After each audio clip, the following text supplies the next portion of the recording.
Hi, I'm Arnold Schwarzenegger, and I would like a moment of your time because I wanted you to know something. I wanted you to know about Dr. Milton Friedman's TV series, Free to Choose. I truly believe that the series has changed my life. And when you have such a powerful experience as that, I think you shouldn't keep it to yourself. So I wanted to share it with you. Being free to choose for me means being free to make your own decisions.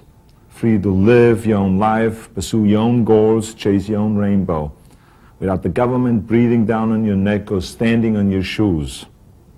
For me, that meant coming here to America, because I came from a socialistic country where the government controls the economy. It's a place where you can hear 18-year-old kids already talking about their pension. But me, I wanted more. I wanted to be the best. Individualism like that is incompatible with socialism. So I felt I had to come to America. I had no money in my pocket, but here I had the freedom to get it. I've been able to parlay my big muscles into big business and a big movie career. And along the way, I was able to save and invest. And I watched America change. And I noticed this, that the more the government interfered and intervened and inserted itself into the free market, the worse the country did. But when the government stepped back and let the free enterprise system do its work, then the better we did, the more robust our economy grew, the better I did, and the better my business grew, and the more I was able to hire and help others. Okay. So there I was in Palm Springs, waiting for Maria to get ready so we could go out for a game of mixed doubles. I started zipping through the television dial, and I caught a glimpse of Nobel Prize winner economist Dr. Milton Friedman.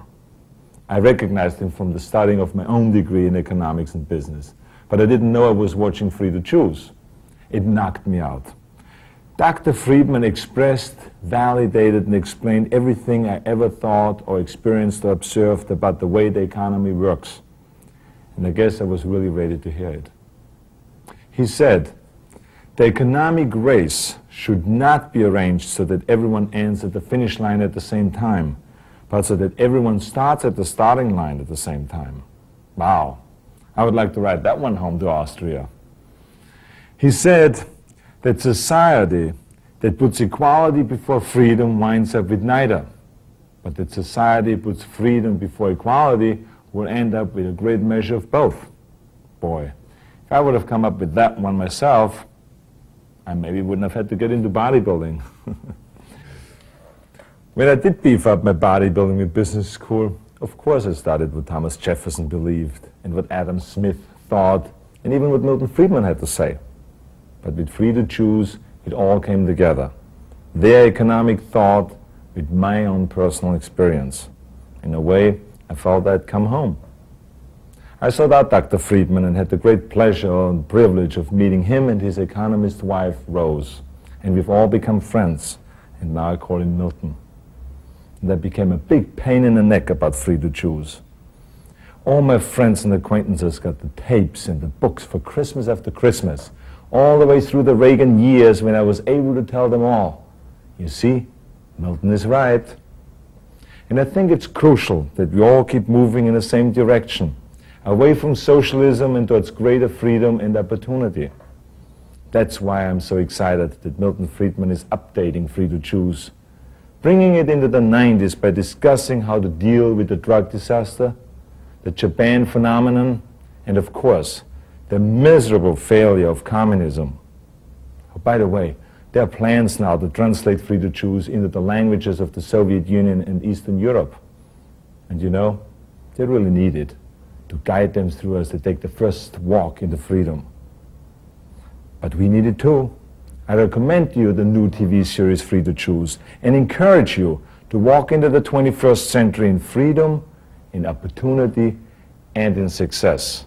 With Dr. Milton Friedman. Thanks for listening. Human and political freedom has never existed and cannot exist without a large measure of economic freedom. Freedom is making choices. What's best for me? What do I want to do? We all want to be free to choose. No government official is telling these people what to do. Parental control, parents choosing the teacher, parents monitoring the schooling. Free to live your own life, pursue your own goals, chase your own rainbow, without the government breathing down on your neck or standing on your shoes. Most of us would choose prosperity if we could, but what's the best road to that goal? Free trade set off a process that revolutionized Japan and the lives of its people. The Pilgrims tried a form of socialism over 300 years ago. Unfortunately for their fair-minded plans, they prospered only after they were allowed to keep for themselves all the food they grew. Who says economic institutions don't matter? We may dream of a perfect world, but we all know that's not possible. Hong Kong is very far from utopia. Life is unfair. There's nothing fair about one man being born blind and another man being born with sight. I do not know any exception to the proposition that if you compare like with like, the freer the system, the better off the ordinary poor people have been. Dr. Friedman has spent a lifetime studying freedom and prosperity. To him, the lessons of history are clear. People are better off making their own choices, better off not relying on government. Free to choose is a survival kit for you and for liberty. It's a gorgeous morning around the New York metropolitan area. Skies are sunny now. A little bit of cloudiness over the eastern end of Long Island, a patchy fog out there. Boy, we've got some lovely weather to come to that. And I think I promised you this back at the beginning of the week. Once, all this was a swamp, covered with forests. And that's what essentially The Canarsie Indians who lived here traded the 22 square miles of soggy Manhattan Island to the Dutch for $24 worth of cloth and trinkets. The newcomers founded a city, New Amsterdam, at the edge of an empty continent. In the years that followed, it proved a magnet for millions of people from across the Atlantic, people who were driven by fear and poverty, who were attracted by the promise of freedom and plenty. They fanned out over the continent and built a new nation with their sweat, their enterprise, and their vision of a better future. For the first time in their lives, many were truly free to pursue their own objectives. That freedom released the human energies which created the United States. For the immigrants who were welcomed by this statue, America was truly a land of opportunity.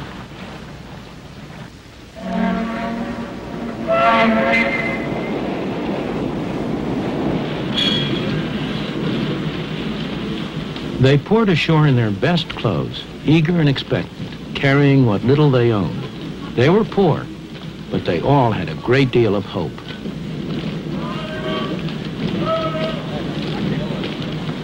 Once they arrived, they found, as my parents did, not an easy life, but a very hard life. But for many, there were friends and relatives to help them get started, to help them make a home, get a job, settle down in the new country.